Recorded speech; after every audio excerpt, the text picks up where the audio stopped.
Greetings and salutations, fellow humans. Today is the 22nd of July, 2025, and I am Thaddeus Satori. I would like to begin with a quote attributed to Lao Tzu over 2,600 years ago. Quote, "If you continue on the same path or in the same way, you will likely reach the destination that path leads to." End quote. A more recent quote in the same vein is attributed to Albert Einstein, and he said, "Insanity is doing the same thing over and over again and expecting different results. Since I am convinced that we are heading in the wrong direction, I would like to share a few thoughts on how I would begin righting the ship that is my home country, the United States. To do this, I encourage everyone to incorporate a method that I used when I was a teacher trainer, and that is to limit the number of issues you address at any one time. Obviously, from any and all perspectives, there are numerous issues that need resolving, but I think it is crucial to begin at the foundation and approach things realistically and systematically. As imperfect humans, we need to establish or tweak systems that circumvent our more selfish tendencies, and practical, foundational changes need to be made first. Other improvements can be made later. I think it is best for change to come slowly. After all, revolution is terribly messy and leads to a lot of death and destruction. While climate change is the biggest concern for the future of my family, my country, and indeed humanity, I do not think a direct approach is doable at this time. We humans prioritize our immediate daily needs over long-term needs, so start where the people are, economics. Several years ago, I was asked by a family member, "What do you think is the main difference between the Republicans and the Democrats?" After pondering a moment, I replied, "I think the Democrats are a bit nicer to the peasants." He considered my answer and said, "Yeah, I would agree with that." And so, because the USA is the country I know best, and because the Democratic Party seems to have the unerring ability to snatch defeat from the hands of victory, I am directing this mainly at them. But most of us can agree that at least some of these changes would be beneficial, regardless of who makes them. So, to any political party anywhere in the world, if you wish to adopt any of my ideas, please feel free. Unlike many of the how-to videos I visit on YouTube that assume I already know something, I am going to try to keep this as simple as possible. Step 1.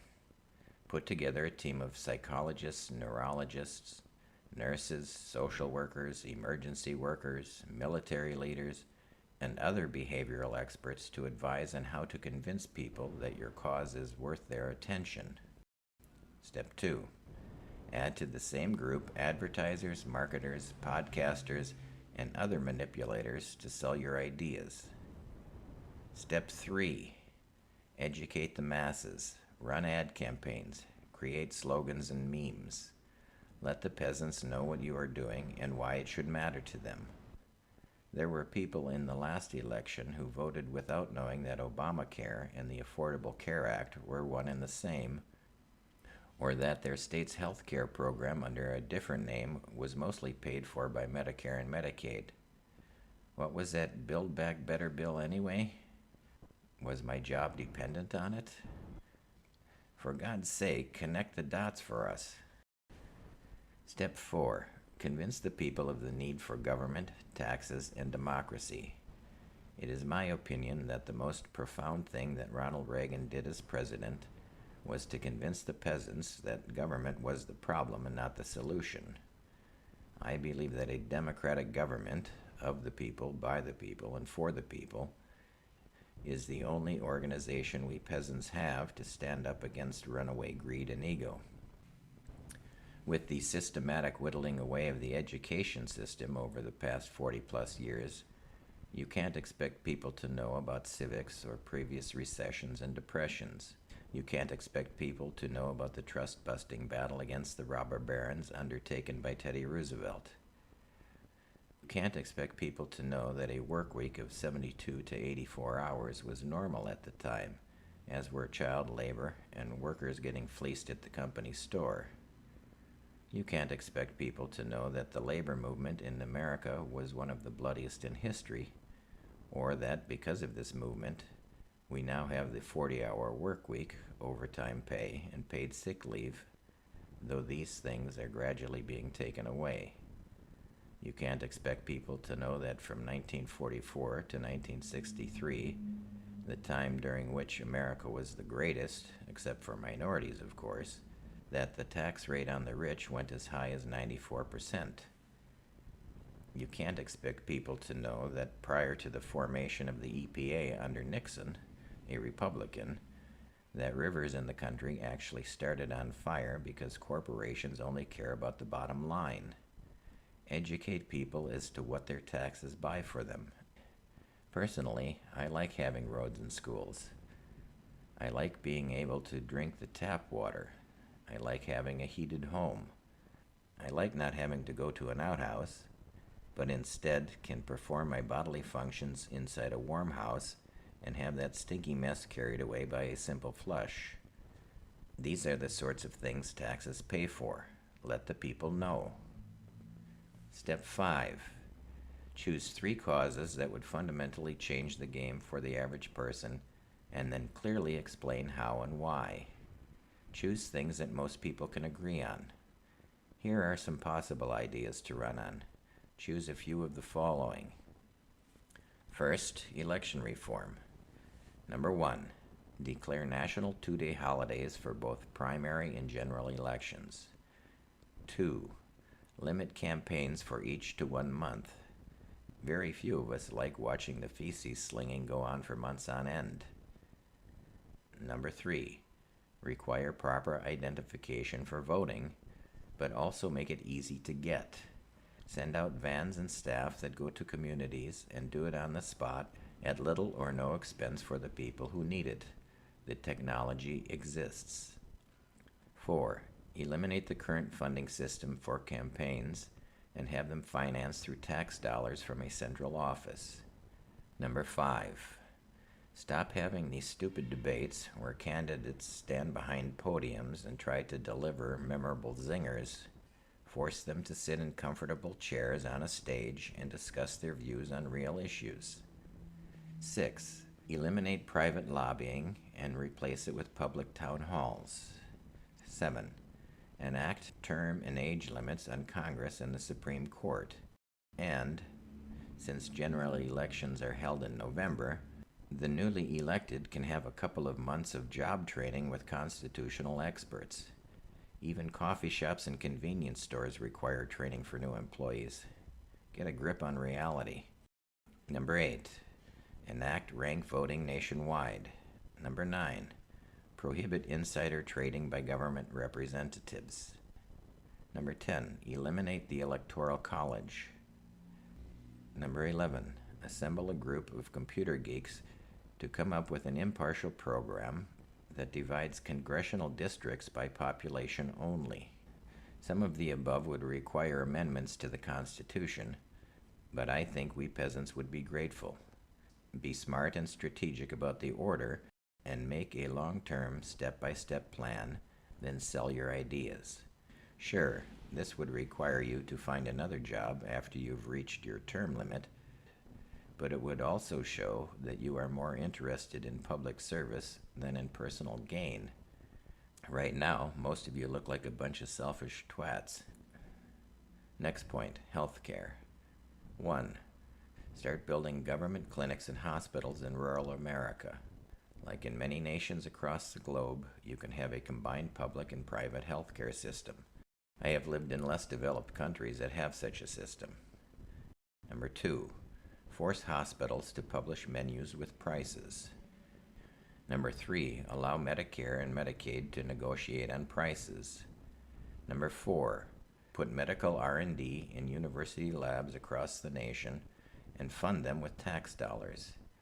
You can have 2 or 3 teams at different universities working on the same problems, then award each member of the winning team $1 million, tax-free. It would be a bargain. If new treatments and medication are discovered, then everyone in the nation owns the patents. Part 3, energy. 1, Explain to the people how almost all our energy ultimately comes from the sun, be it fossil fuels, wind, waves, or solar. Number 2, educate the people on the global changes that are occurring in renewable energy. Explain why and how this is inevitable and how the U.S. is already well behind. Spell it out in simple language. Explain the costs and time of development of all forms of power generation.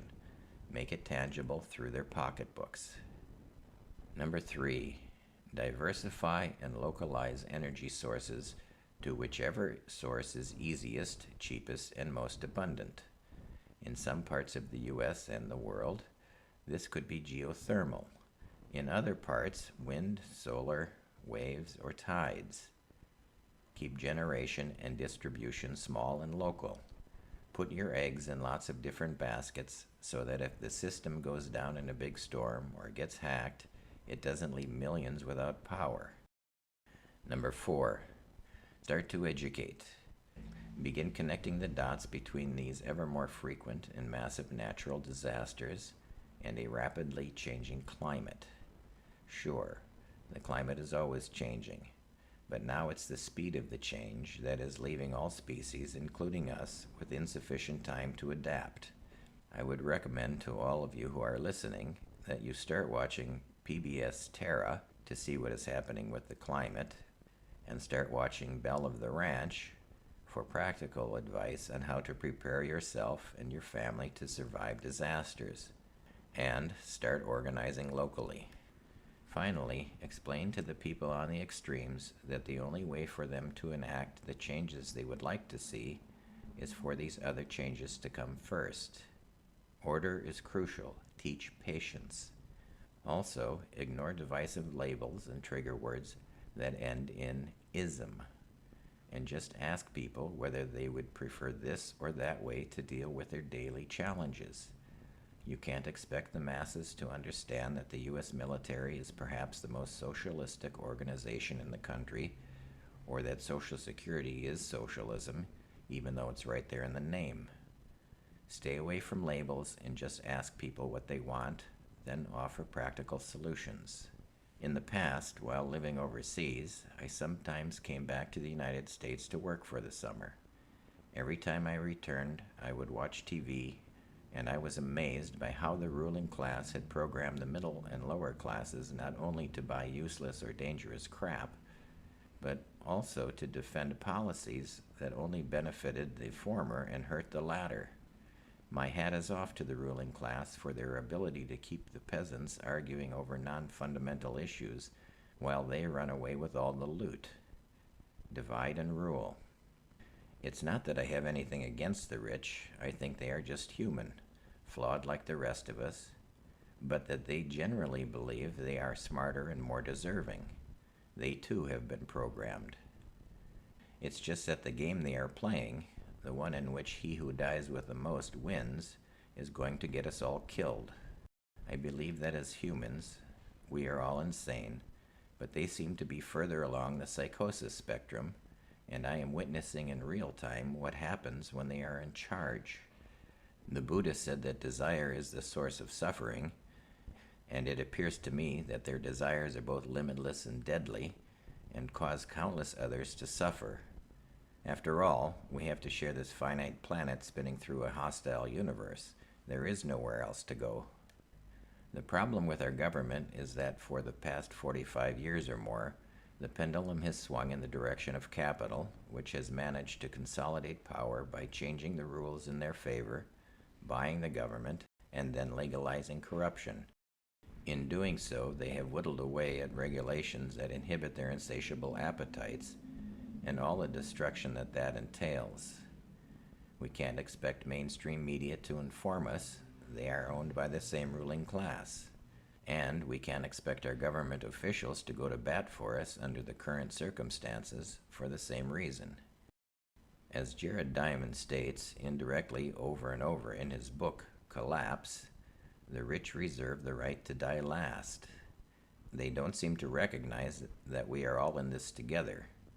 It looks like we peasants are going to have to organize and force our representatives to actually represent us. So, educate yourself, choose a few foundational issues that are feasible at this time, and stick to them. Don't get distracted by anything that is not critical to changing the path we are on. Prioritize and proceed step by step. And for God's sake, stop kicking people off your team just because they don't agree with you on everything. Really? Have you ever in your life met anyone with whom you agree 100% of the time? Not possible. Work with people from other teams who are working toward the same changes you want to enact. Debate and compromise. Don't let the perfect be the enemy of the good. We are running out of time here, folks. That's all I've got for now. Take good care of yourselves and the people around you. Thanks for listening. Cheers.